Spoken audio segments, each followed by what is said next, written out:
Good morning, namaste, salam, shalom. It's very wonderful to see all these incredible faces here this morning. Mary, thank you so much. You will be with us in spirit for the rest of the conference. I'm Kavita Ramdas. I'm incredibly privileged to lead a wonderful network of women and men that's beginning to change the world by investing in women's rights organizations around the world, the Global Fund for Women.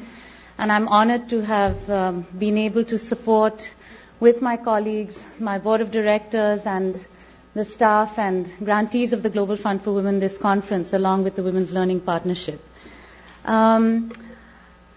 October seems to be a particularly appropriate month for us to reflect on the critical issues that we're going to discuss at this conference.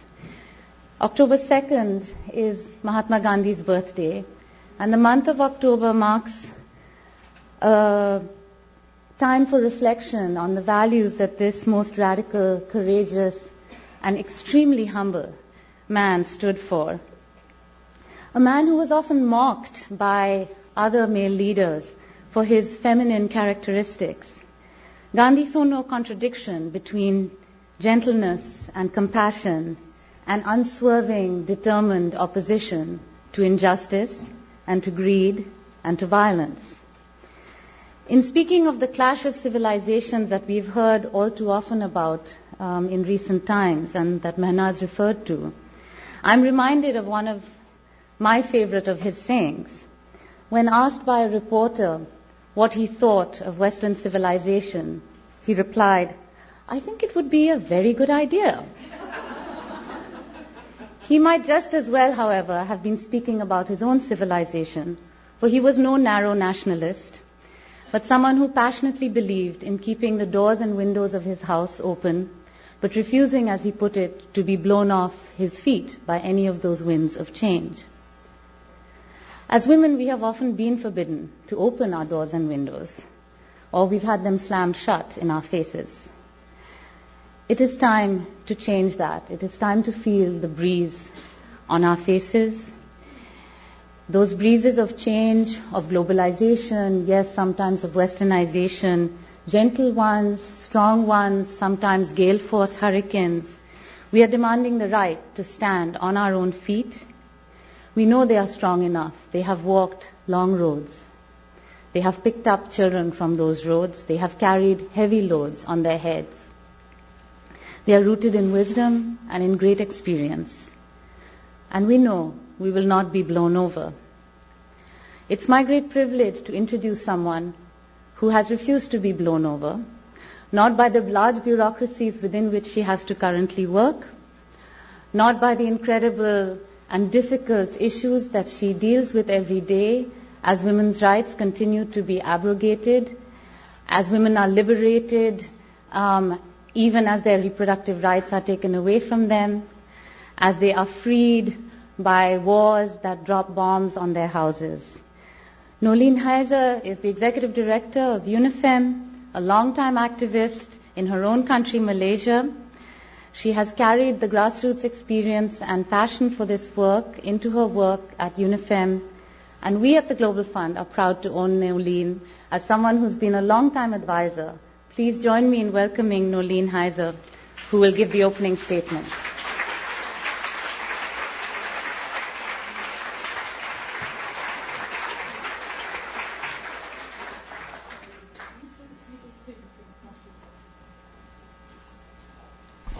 Thank you very much, Kavita. And it's been really difficult every time to speak after Mary Robinson. She's such a leader.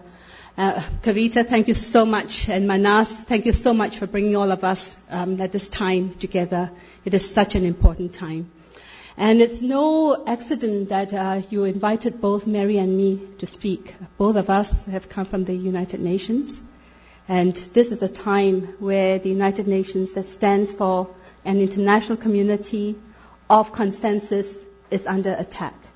And I have to start, unfortunately, reminding us of what happened in Baghdad. It was the first time that there was an open attack on the blue flag that stood for the negotiations and the consensus that could keep the middle ground open, the creation of spaces that we need to keep open in order not to allow extremism to take over, because it is that extremism of all kinds that create the insecurities that we have in our world today. I have 10 minutes, you reminded me, to rethink security. And it's not an easy thing to rethink in 10 minutes. But I have to start from the visits that I have come from over the last several months to describe to you what I see as security and insecurities that exist at the ground level, but also to say that security and insecurity are created, and therefore it has been done and it can be undone. But let me start with some of the war zones that I have gone through. In the war zones, women's bodies have become the weapon of war. They have become the battlefields. The way in which violence has been used against women have been used to destroy not only them, but also their men and their communities. It is to destroy the fact that we can recreate communities and make it extremely difficult for us to overcome the trauma of being. And it's because of that in October 3 years ago, we decided as the Women's Fund of the United Nations to hold the Security Council, the highest level of decision-making power, accountable. And we worked extremely hard to try to get together what is now called the Landmark Resolution 1325 on Women, Peace and Security. But I have to say that when I was negotiating for that 3 years ago, many of them said, please gender mainstream it into civilian protection. And we said, women are not just victims, they are also your solution. They know what peace means, and they know how to bring together the communities of peace. And it was not me who was able to convince them, but it was bringing the voices and the leadership of women from the ground to meet with the Security Council members that eventually made them realize what is it they were missing. But unfortunately, memories are short. So every year when October comes, they would remember and then they would forget. And it would continue in the everyday pattern. And we need to break that. We need to break that because what they do there is so important in terms of our security. Secondly, I have been to places where the economic systems are breaking down. Many women are falling deeper and deeper into poverty. I was in Bangkok very recently and visited one of the detention centers. And most of the women there were trafficked women, and they crossed the borders every other night. And the Inspector General of that center told me that he sent back from that one center alone 600 women every night across the borders of Laos, of Myanmar, of Cambodia, of southern China. Economies are breaking down because we do not know how to shape economic globalization. The way in which economic globalization is taking place today is based on unfair systems that regenerates poverty and also recreates inequalities. We have to stop that. We cannot create jobs that are insecure for women and then create a moving population of migrants and trafficked people. That is insecurity. It is insecurity when we find problems without borders going from one to another, where there is a spread of criminality. I think that when you talk about a globalizing world, what is it that is globalizing? It is the fact that it's not just the shifting of investment, our technology, the capital, but also the criminal networks. And we need to take that into account. And we need to make sure that the kind of diseases like HIV/AIDS that Mary spoke very eloquently about is also addressed, because that has destroyed communities and it has destroyed population. So at the end of the day, what does it all mean? It means that we need to take action into our hands. We need to act. And act, I put it as ACT. We need to have accountability. There have been endless conferences with world leaders, with civil society, us coming together, us working in partnerships It is time to say that we know what to do, and we have to do it now. It is urgent. We can no longer wait, because if we don't act now, we will not have another time to act. The accountability to what we have all agreed on. And please do not say there's not enough resources. It was so easy to raise resources of 87 billion without a wink of an eyelash. But it's so difficult to even fund adequately the organizing that needs to be done on the ground when women's lives are at stake. This is not acceptable, and we as women have to turn our voting power into the capacity to transform decisions at the very top. And that is extremely important. We have to act. We as women have to hold our leaders accountable.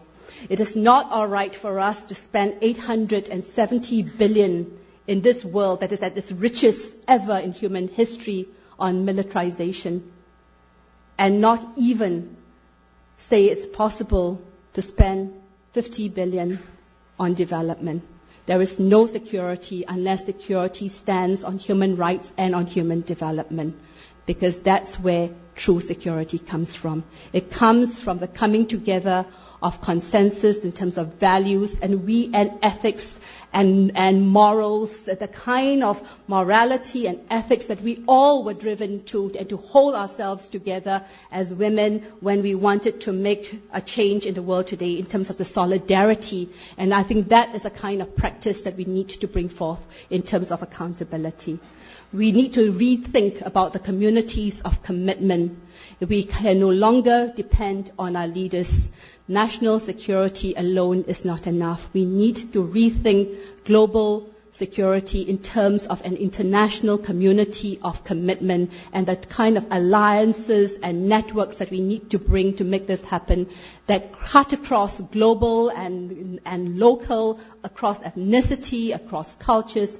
It's so extremely important. We have done it before, sisters. We have to turn our practice. We were the ones who were able years ago to make sure that women, no matter where they came from, no matter what kind of diversity, we made a space to listen to each other's voices. We never always got along together, but at the same time we realized that diversity was our strength. And from there we built our solidarity. And we need to bring that practice back in order to bring about world security today. The T for me stands for transformation. Nothing less. Nothing less. We need a transformation of the deepest kind in terms of our values, in terms of our partnerships, in terms of our resources, in terms of our institutions, in terms of our cultures, in terms of our friendship. We need to hold our leaders accountable. We need transformational leaders. It is no longer enough to just put women in power positions. We need to rethink what that power is for. We have to hold that power accountable, and we need to move forward in terms of moving us to transform this period of insecurity to insecurity. At the end of the day, I think that we have before us the generations before us who came out of some of the largest or some of the deepest areas of insecurity, the Second World War, and they felt that what held them together was the Universal Declaration of Human Rights and the Charter of the United Nations, freedom from want and freedom from fear. But we need to make sure that our institution and our leaders can get us there. At the end of the day, we need to build a community of trust and a community of hope.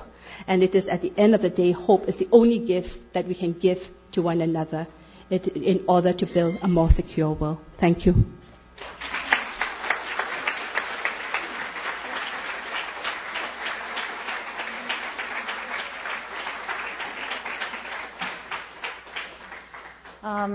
At the Global Fund, we have a tradition of, when you're the moderator, it's never a pleasant task to have to stop wonderful and meaningful words. We have a tradition of handing speakers a flower. So but I didn't see any on the podium today, so we'll try and arrange some later. It's a little easier. Could I please ask the three panelists for this next session to come up and join us? I'm very honored to be able to invite them, particularly since, they are, amongst them are people who are very close to the Global Fund for Women. Jacqueline Pitanguy is the chair of our board and is an eminent reproductive rights advocate, an activist, and feminist. She is the executive director of the Civil Society Forum in the Americas and is the director of CEPIA in Brazil.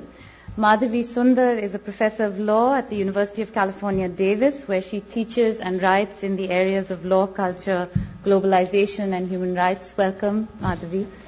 And Charlotte Bunch, who is another long-time advisor to the Global Fund for Women, is the founder and executive director of the Center for Women's Global Leadership, and perhaps best known for having coined the phrase, women's rights are human rights.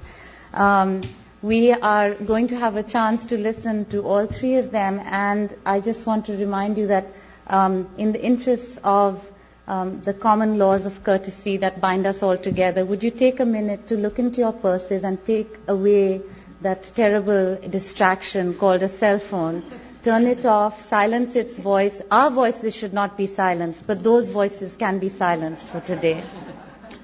If you would take a minute, it is not respectful to a speaker to have to deal with melodious as they may be tones in the middle of their remarks. I also want to say that we very much want this to be an opportunity for participation, and I want to acknowledge that there are many, many women in this room with at least as much, if not many years and experience-wise more to share with us about these issues. So there will be time for discussion after the panel, and there are mics where we will encourage you to come forward and state your names and participate in the conversation. Thank you very much, and now I will ask Jacqueline to begin her comments.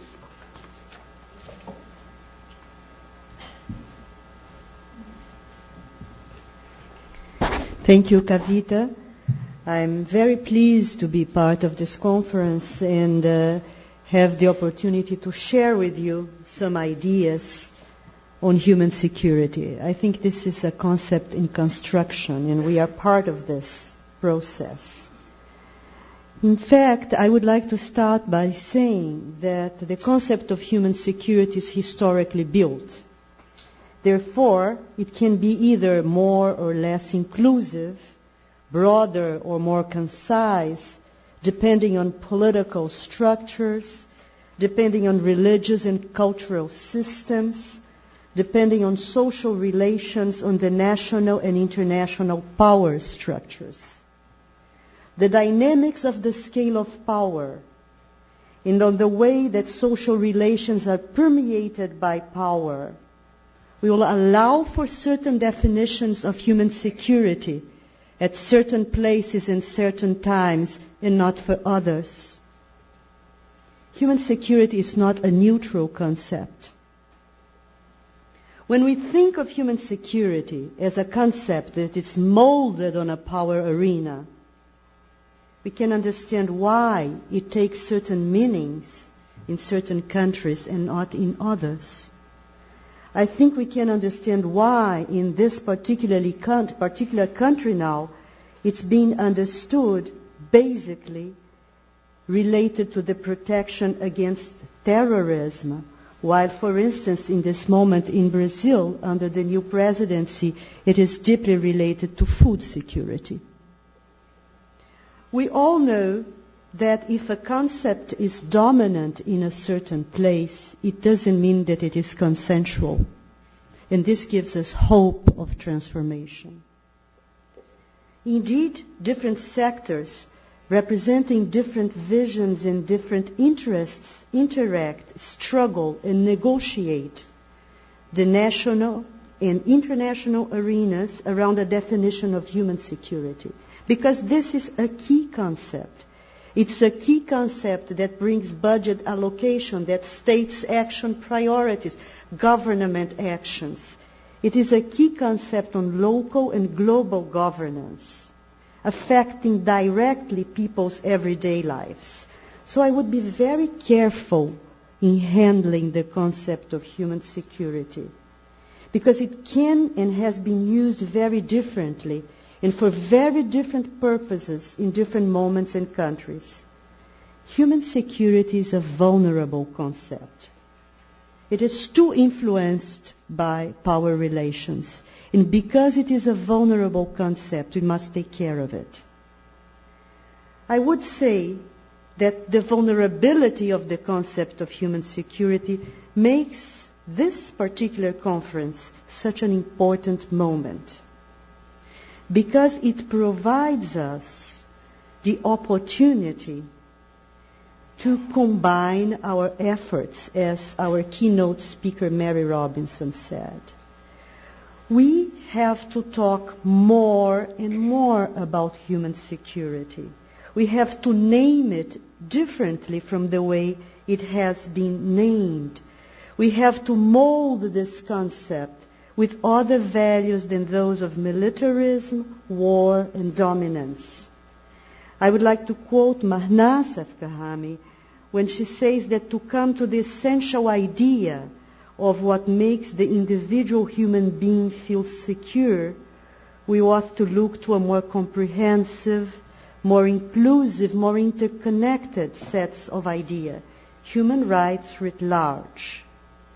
The fact that this conference is also sponsored by the Global Fund for Women means that we have a special momentum to work with the human concept, because we are here with an organization that is striving for human rights in more than 100 countries in very different cultural settings. So we all agree, I believe, that this concept of human security should be referred to the human rights language and instruments, international and regional treaties, conventions, international courts, provide a universal ground to a concept that has to be universal, and that in such a globalized world has to be exercised simultaneously at the local and the transnational level. Because in the 20th century, there has been an important enlargement in the human rights conceptualization, now understood under the indivisibility paradigm, human security cannot be taken anymore, and we cannot accept it. It cannot be taken anymore in a narrow, militaristic, dominance way. Traditionally, security has been understood within the frontiers of national or international conflict, order and disorder, crime and punishment, danger and safety. However, if we agree that human security has anything to do with human rights, it should be taken in a comprehensive and encompassing way. And if we agree that human rights are written with the political pen, we do have to understand that we have a political action that can shape and mold human security in a different way.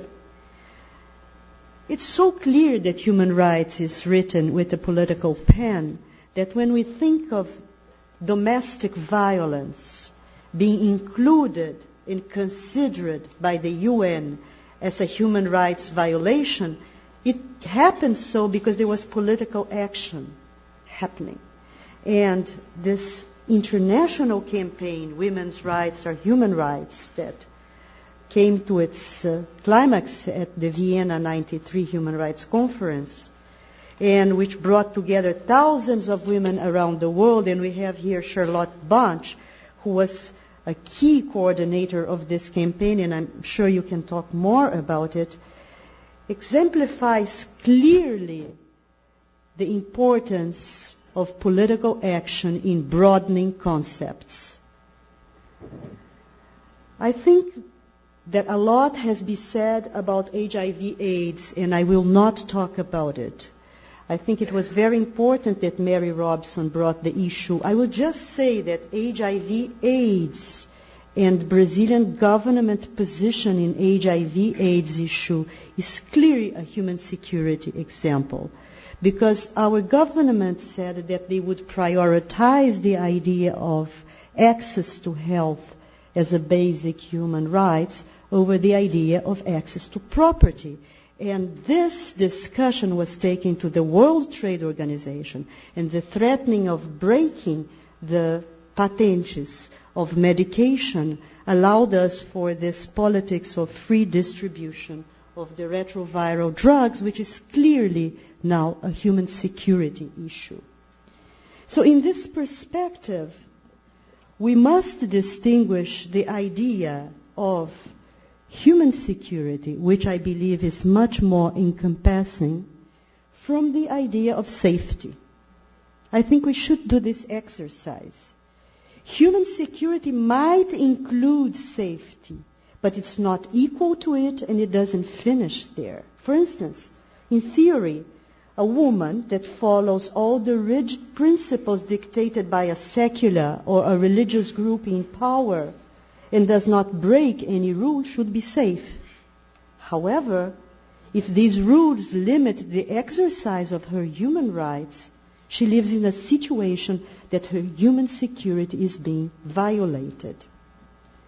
You can be safe if you don't protest against the state in a dictatorship, or if in a democratic regime you don't express your opinion because you're afraid to go against the dominant state position, particularly in moments of high nationalism. The fact that you would feel in danger, however, if you did express your opinion, means that your human security is not assured. And I'm taking just 1 minute to give a personal example. I had the chance to have lunch with an American friend, a lawyer, and I was particularly interested in Guantanamo and the prisoners in Guantanamo, and I was asking her exactly if if they were not under the convention, the Geneva Convention, and they were not under the U.S. laws, what was exactly the situation in terms of human rights protection. And she said, "Jacqueline, you're talking too loud." I was surprised because I don't have a very powerful voice and I hardly speak very loud. And I said, "Well, why?" She said, "I don't think you should be talking about these subjects here because the man in the table next door, just looking at us." And all of a sudden I had back to my mind the fear, but the fear that we had in Latin America under dictatorship. Because I'm part of a generation of a diaspora that went from Brazil to Chile, from Chile to Brazil, passed through Argentina, and we wouldn't talk about these things on a lunch table. We would talk about the weather or whatever. And this American woman was afraid, and she didn't know at that moment that by being afraid of raising these subjects, her human security was being threatened. So, as I said, it's a concept that is not clear to everyone, and it is very vulnerable. So, I have only 2 minutes to finish by saying that human security is thus intrinsically related to the way individuals exercise their human rights, both at national and transnational settings. If we adopt this more comprehensive perspective, human security goes much beyond the idea of immediate danger, encompassing the right to live free from violence and coercion, including domestic and sexual violence, the right to have access to justice and to exercise civil, political, sexual, and reproductive rights, to be free from discriminations based on sex, race, ethnicity, sexual orientation, age, or religion, the right to a safe environment, including a safe domestic environment.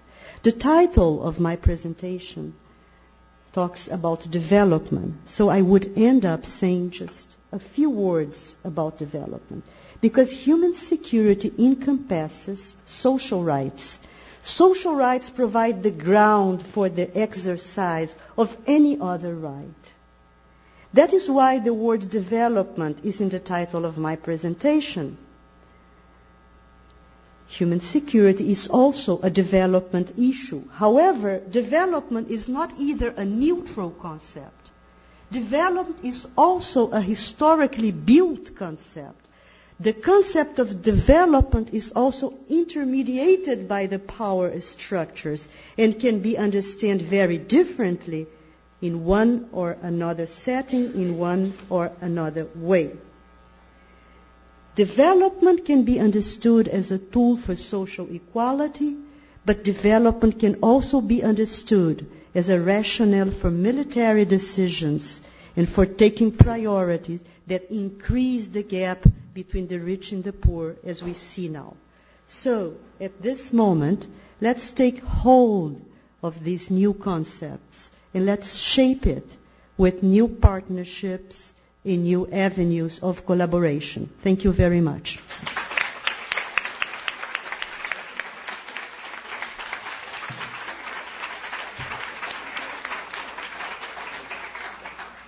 Madhavi, could I ask you to come?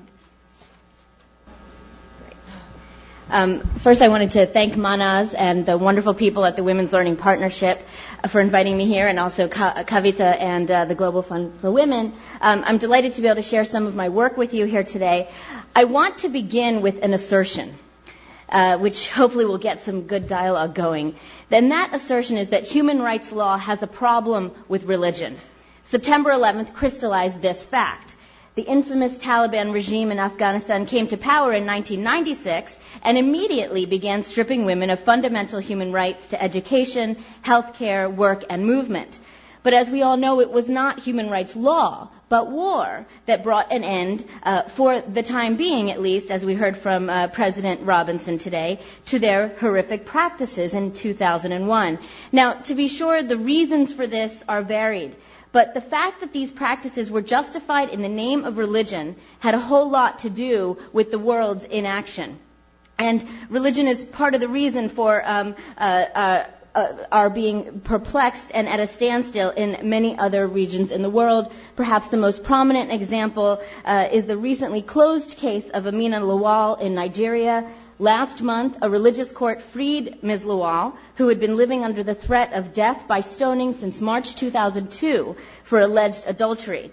Applying traditional Islamic law, which became the law, both civil law and criminal law, in a dozen states after 1999 in Nigeria, the court cited technical irregularities and the failure of the lower court to consider the, quote, sleeping embryo defense, which holds that an embryo may gestate in a mother's womb for up to 5 years. Under this theory, basically, Lawal's baby, because she was born 10 months after Lawal's divorce, could have been conceived in wedlock. Needless to say, we are relieved for the merciful result. But the court's analysis offers us cold comfort. The fact of the matter is that as it currently stands, there is no legal theory under Nigerian national law or international human rights law for overturning the pronouncements of a religious court on human rights grounds. And I don't mean to be limiting my remarks here just to be focusing on Islam. We'll be hearing from Francis Kissling later today, and our discussion hopefully will also bring in the problem of religion elsewhere. We're familiar with the example of the Anglican Church, and it's becoming close to schism over the issue of homosexuality, etc. So I don't mean to limit my remarks to Islam, but my case studies are going to revolve there. So now, current scholars and commentators believe that the problem is religion itself.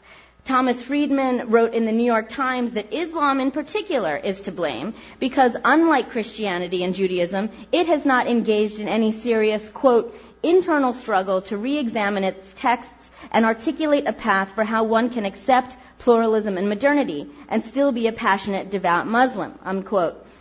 I disagree.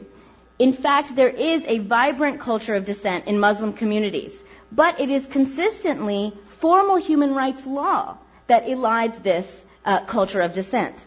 Human rights law, premised on old Enlightenment ideals that posit freedom in the public sphere as freedom itself, ends up defining and often defending religion as a sovereign extra-legal sphere in which inequality is not only accepted, but it is to be expected.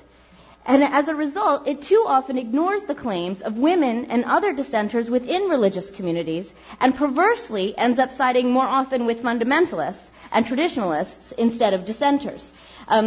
The Convention on the Elimination of Discrimination Against Women, or Cedaw as it's more commonly known, is an example of this phenomenon. This important human rights convention on the rights of women has been nearly incapacitated by reservations to it by state parties claiming exceptions for religious, cultural, or customary laws. But the fact is that these claims about religious, cultural and customary laws are internally contested within the state parties claiming the reservations. Yet, international law accepts the claims of, and in so doing gives more power to, traditionalist leaders in this dispute over those of reformers. In short, human rights law, not religion, is the problem. Or in the words of this conference, human rights law, to the extent to which it misunderstands the right to religion, is a threat to human security. But while Western human rights law is content to accept this construct of the right to religion, women on the front lines of the war against fundamentalism in Muslim communities are piercing the veil of religious sovereignty. A close study of women's human rights activists working in Muslim communities demonstrates that despite formal law's refusal to acknowledge claims of internal cultural dissent, women are nonetheless claiming their rights to challenge religious and cultural authorities.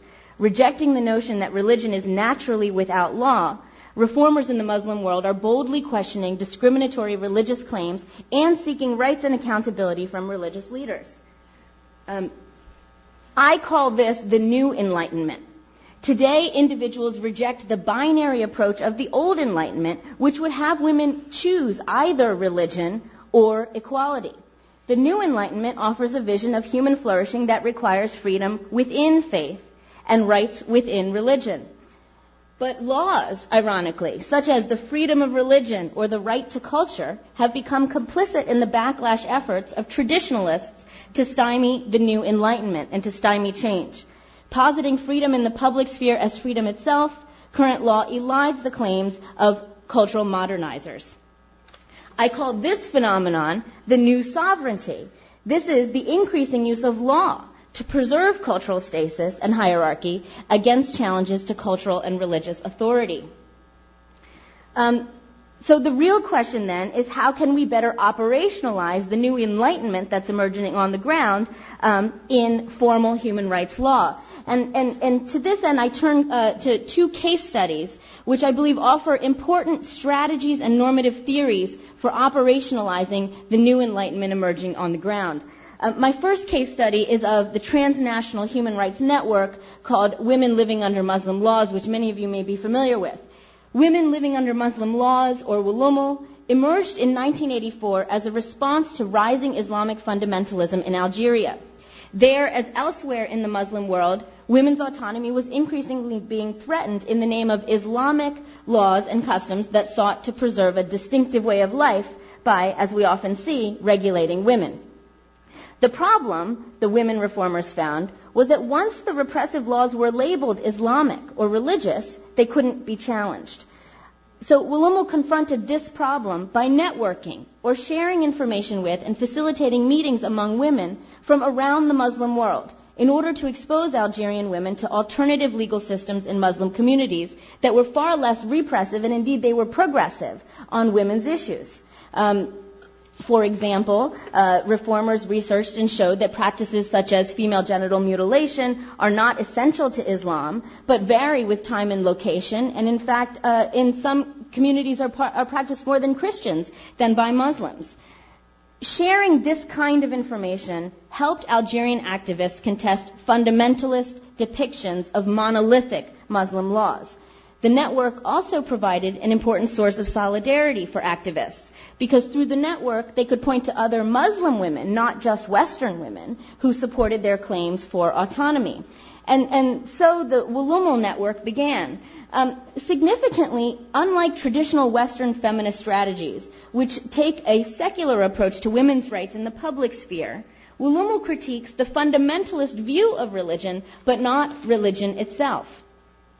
WLUML, in sharing information about the variety of Muslim laws and ways of living in Muslim communities with other Muslim women through computers, faxes, the internet, print publications, and as well as fostering live exchanges among women, was able to undermine the myth of a homogeneous Muslim law or identity.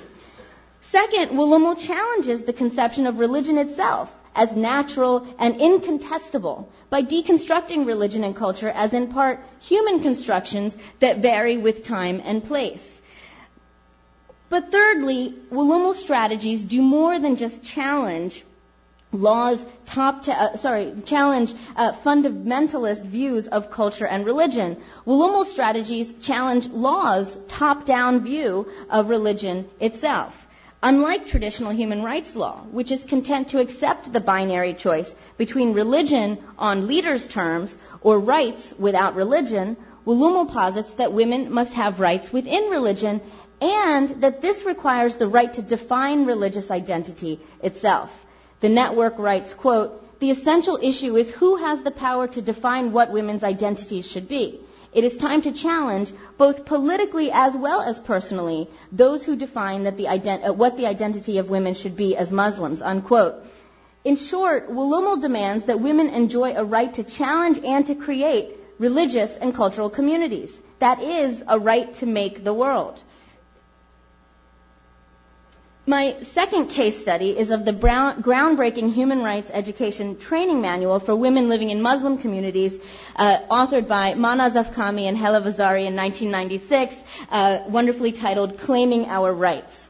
Claiming Our Rights seeks to address reformers' concerns that without a strategy for reconciling human rights and being Muslim, women could only make rights arguments in secular terms, thereby completely relinquishing the construction of cultural and religious identity to patriarchs and to fundamentalists.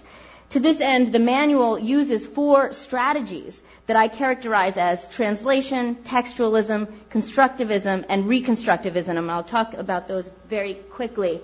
The first strategy is the translation strategy. A chief concern of the authors of the manual, which is sitting outside the doors, and I highly recommend that you take a look at it, a chief concern was that abstract human rights articulated in international human rights instruments would not make sense to real women at the grassroots level unless they could be translated or related to local and cultural texts. So to this end, the manual collects quotes from the Quran and traditional religious and cultural stories to help to translate law on the ground. Part and parcel of the translation effort is what I call its textualist endeavor. The manual discusses the various women's human rights articulated in international law instruments by offering religious texts that support those rights, such as the right to equality and the right to make autonomous decisions in marriage. I call the supporting texts good texts. But the manual goes further than just offering good texts. It also offers text that contradicts the rights that are articulated in international law, and these are my so-called bad texts. Women are asked to confront the bad texts and to consider who the texts advantage and disadvantage. It's in this critical textualist approach that the manual begins to look like something very new in international human rights law. By encouraging women to question religious texts, the manual challenges the traditional legal conception of religion as natural and incontestable and highlights that religion is in part constructed. Arguing that religion is in part constructed is a first step in enabling women to question and critique religious laws. But the manual, like Wulumo, goes even further than this.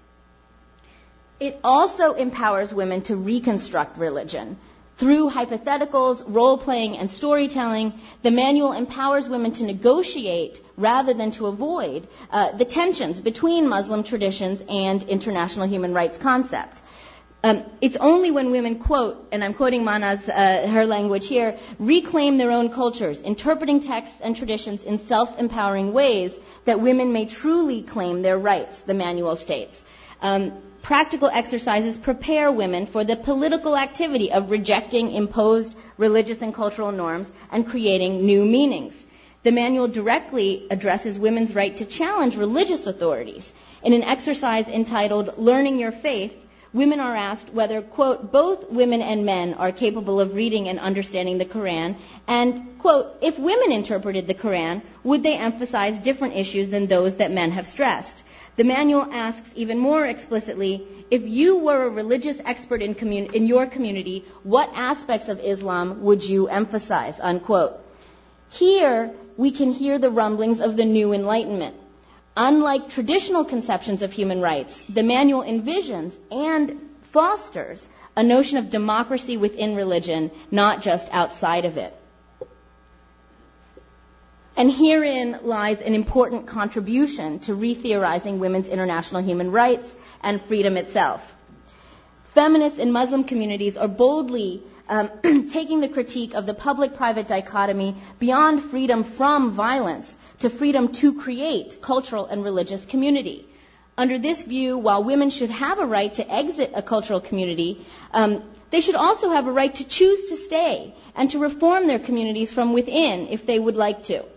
Current law's exclusive focus on exit, positing women's options as either staying in a discriminatory community or leaving it if one wants equality, elides many women's desire to maintain religious and cultural community, but also to claim their rights within them. But contemporary scholarship has missed the full significance of these efforts. And this is a story similar to the one Noeleen was telling us this morning. While campaigns for women's rights in the Muslim community are celebrated for their acceptance of rights and their similarities to Western human rights movements, scholars have ignored what's different in these claims. Under a traditional transition story of law and development, the first world, being the United States and Europe, is the site of legal production. This is where the Enlightenment ideals of modernity and justice, equality, liberty, autonomy, etc. are conceived, and these ideals are then received by the developing world. The goal here is to translate the Western concepts in ways that make them accessible. Under the transition story, the continuing commitment of Muslim women activists to religion seems anachronistic, nostalgic, or purely strategic, but it offers no new normative way of thinking about women's international human rights. But I suggest that, in fact, our true and close observation of these activists on the ground illustrates that far from transition, what we see in practice is a confrontation among legal actors. Under this view, we see that far from merely transplanting or rejecting Western legal constructs, third world actors are engaged in producing new legal constructs. They are critical cosmopolitans, open to globalizing laws and norms, but without necessarily accepting them hook, line, and sinker. For example, these activists on the ground are piercing the veil of religious sovereignty rather than accepting the terms of the old Enlightenment. But while Muslim women are producing new legal consciousness, there is static on the receiving end. And here's my funny lines on the other side, because back at home we are narcissistic producers. The transition narrative boils very complex processes of negotiation and legal production down to a simple binary in those now infamous words of George W. Bush: you're either with us or you're against us. You're either with us and diligently trying to translate and be as true to the original as possible, or you are rejecting us. We ignore these women activists at our peril. Indeed, they are producing a blueprint for pluralism and modernity within a context of religion and Islam that is relevant not just in the context of women's human rights, but for the future of democracy itself in places such as Iraq and Afghanistan. In the end, I am an optimist because everyday answers are being forged on the ground by these women and by those of you here. In order to answer the truly modern needs, then, of individuals and communities today, law must begin to rethink its own traditions. That is, international law must begin to think beyond the old Enlightenment to the new one. Thank you.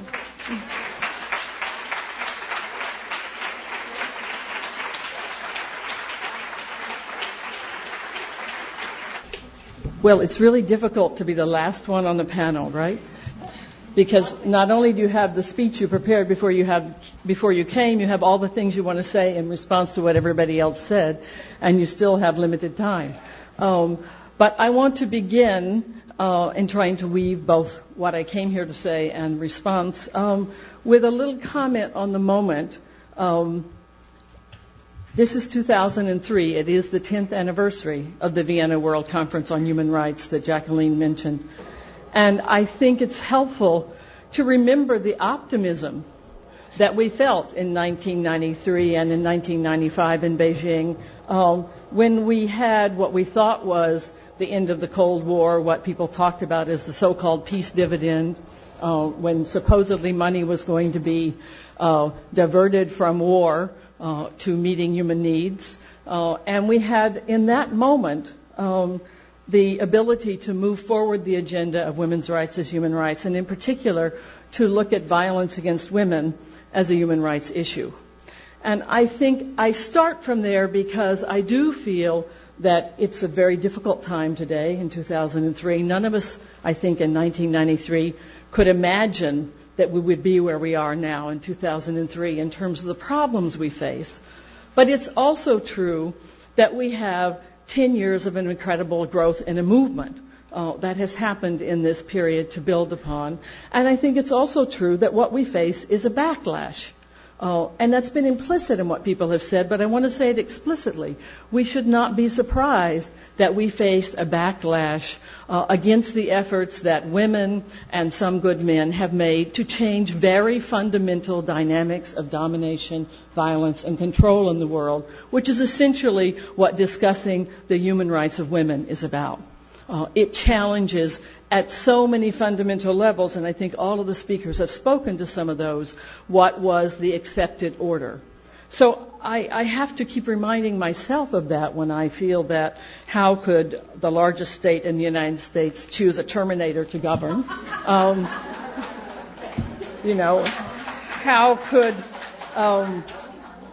How could the U.S. government openly assert empire and preemptive strike and have so little resistance? How could the attacks on the UN that have happened in this year, that have dreadful consequences for all of us, have happened, and the growing economic inequities that others have spoken? All of these things, we have much to do. But in thinking about that as a backlash, I also try to think about sort of how do we remobilize ourselves? How do we rethink the way this new moment challenges us? And I think the concept of human security can be a part of that. Because one of the key tasks that we face is to change the national and global discourse on security. Others have spoken to it, but I think it's very important that we must address directly in the world at large and certainly in the United States, particularly in the United States, the shock which 9/11 produced, and the ways in which that shock has been allowed to manipulate a nation in the name of insecurity. And I think if we don't address security directly and turn around that discussion, we won't be able to turn around this nation and its contribution to the global trend to use insecurity as a growing justification for war, any war. Just have a war, to make people feel like something's being done, and the justification for suspension of human rights, for continued and advancement in military spending, etc. I think we have to say, whose security are we talking about? What is security? How is security achieved? We have choices. We have to choose between gated communities, growing militaries, and duct tape, and the notion that security might be achieved by attempting to meet human needs and build respect for human rights and an end to violence as the method of dealing with problems. Because human security has to produce some real choices for people. It cannot just be wishful thinking. It must become a slogan that stands for a different way of meeting the needs that people feel are threatened in their lives, a different way of addressing poverty, inequity, alienation, and everyday racial and sexual violence in the world. Mary Robinson said earlier that we need new alternatives, and I certainly agree with that, and I think that I just want to add to that. She spoke about Muslim women wanting to choose, don't want to choose between fundamentalism and the McDonald's society. Well, I would say most feminists in the West don't want to choose between our fundamentalisms and the McDonald's society also. Actually, the feminist movement in the West has always been a critique of Western culture. It has been and has intended to be a critique of Western culture and Western civilization. And we need help in making that critique. We need to be able to move beyond the either-ors of with us or against us. We need to move beyond the traps that we have, in fact, exposed in the public and the private and other areas. So I don't think it's about Western feminism accepting Western culture. The roots of Western feminism are actually in a critique of this culture. And we have to move back to that critique because I think the fundamental question of violence today is the question of how all of our cultures are infused with, are based in violence. And violence against women is at the deepest point in that culture of violence. So when I think about the question that Manaz asked me to talk about, looking at human security from the lens of interpersonal violence and violence against women in particular, I want to say that I think that violence against women is a key human security problem in several ways. First of all, it is probably the largest source of personal insecurity in almost every woman's life in the world. If you think about the way that women are restrained, some daily, some occasionally, but constantly, by either threats or fear of violence, we can see that the choices that women make in their lives are constantly made within the framework of thinking about violence against women. But it's also not only those direct threats, it's also the way in which violence is interwoven into women's experience of the world. And let me just give one example. The World Health Organization, in its report this year on gender-based violence, which is an excellent report in talking about gender-based violence and health, indicates that in a number of regions where studies have been made, 1/3 of girls experience their first sexual encounter in a context of forced or coercive sex. So I ask you to think about, if you think about the way in which we are conditioned to accept violence and to see the connection between violence and control of women's sexuality, what does it mean? What kind of an imprint of insecurity is made when 1/3 of the girls in the world, or at least in those regions studied, experience their first sexual encounter as a coercive act? So I think we need to just begin to probe more deeply the ways in which interpersonal violence is at the core of all our cultures and is at the core of the acceptance of violence as the prevailing method and solution for problems. If we think about how violence intertwines with all kinds of other situations women are in, whether it's the violence of being vulnerable to HIV/AIDS that's been talked about already, the violence that denies women's freedom of movement. I'll never forget when I was meeting with the Amnesty International chapters, and one woman spoke up from a country, I won't name the country, and said, "I'm the only woman in my Amnesty International chapter because they meet at night, and all of the rest of the women don't feel safe to go out at night, or they're not allowed to go out at night to a political meeting." So here was an Amnesty International chapter that was trying to understand gender, and all of a sudden they had to realize that their own meeting was not taking seriously a gendered analysis of the way in which women were denied political freedom, freedom of expression, freedom of association, to go to their meeting. And we could all repeat 1,000 examples, but I think it's the way in which violence is not just an issue. We often talk about the violence against women issue, but I don't want to talk about it just as an issue. I want to talk about the way it permeates all of the issues and permeates our lives and our society. And therefore, I think that the cultural impunity that Mary Robinson talked about for human rights violations, the cultural impunity for violence against women in particular, breeds a culture of impunity for violence and human rights abuse throughout the world. I think that when people experience in their homes, their families, and their communities that you can violate people and get away with it, they begin to believe in and accept that violation as an ongoing part. How many times have we all heard, well, that's just human nature. That's just the way it is. It's not only religious justifications, but even more basic justifications as this somehow being inevitable. And I think that that really leads us to reinforcing at a gut level the problem that we now face, which is the notion that violence wins. And I think that's what disturbs me the most about the election in California, because I think the election of the Terminator is about people believing that violence wins. It is about believing that somehow this kind of domination, is what succeeds in the homes, in the schools, in wars, and in politics. We even see what I see as one of the most disturbing trends that I've seen in the United States, where young girls today are more violent than they used to be, because they have also learned that the route to empowerment is violence. So I think when we talk about violence and we talk about rethinking human security and violence against women, we are really facing what I call the cultural challenge of all of our countries. That violence against women takes many different forms, but it is a cultural practice in all parts of the world. And until women in the United States begin to talk about the cultural practice of violence in this country, and women in Europe and Canada and other parts of the Western world must also talk about the cultural practices of violence that women face in our societies, so that we all understand that the term cultural practice is not about something over there. It is something in everyday life.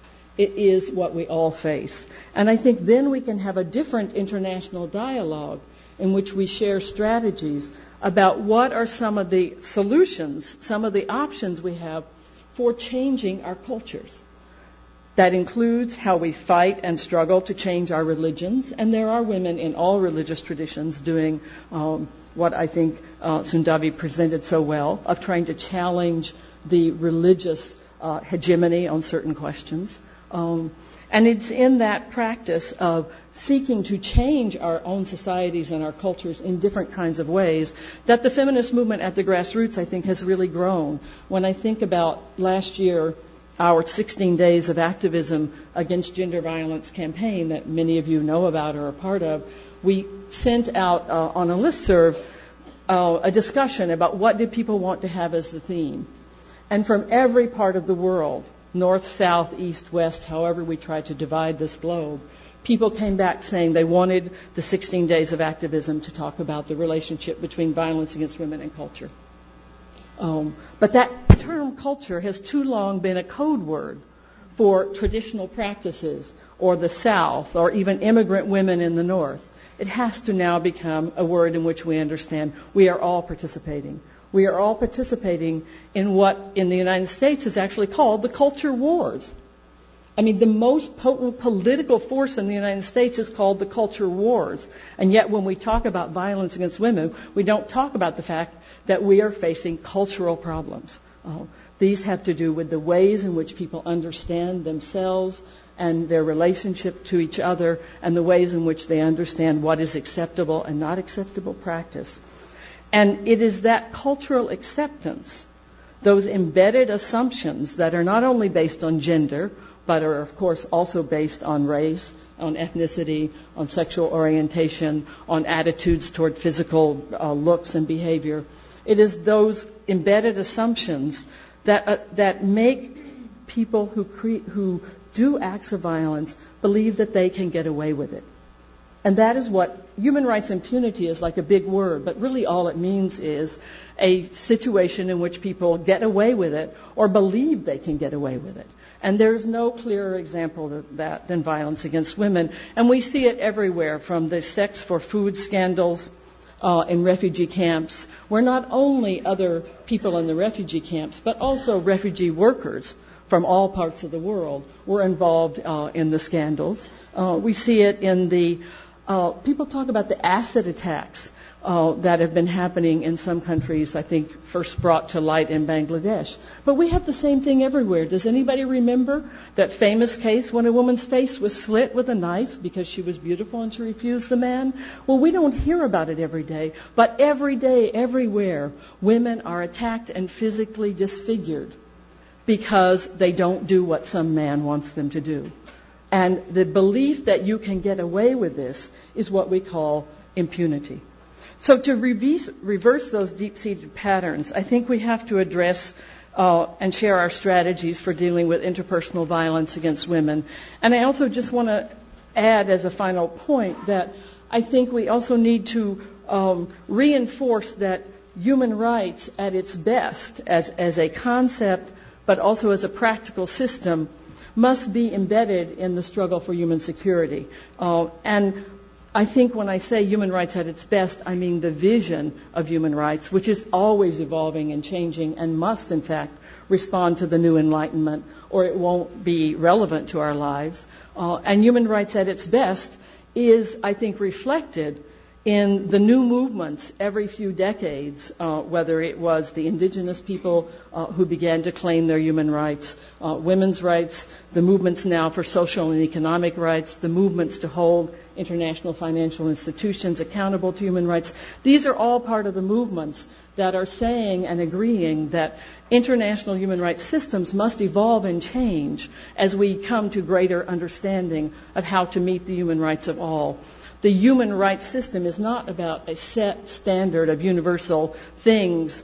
It is about universal aspirations for human rights. And the strategies and the methods for that must be constantly evolving. And in that sense, I think the movements of the last decade around women's rights as human rights are just the beginning of the ways in which women's experience from all parts of the world will expand and grow the human rights system. To deal absolutely with the public-private split is the first challenge of anything that comes from women, because it is that very split that has denied so much of women's human rights abuse. But it's also the way in which women understand the need to deal not only with non-state actors, but with a much more subtle interaction between individual rights and community rights, between the ways in which people choose to be part of community and choose also to have individual identity. There are many ways in which we have to reshape human rights practice so that it is at the base of human security.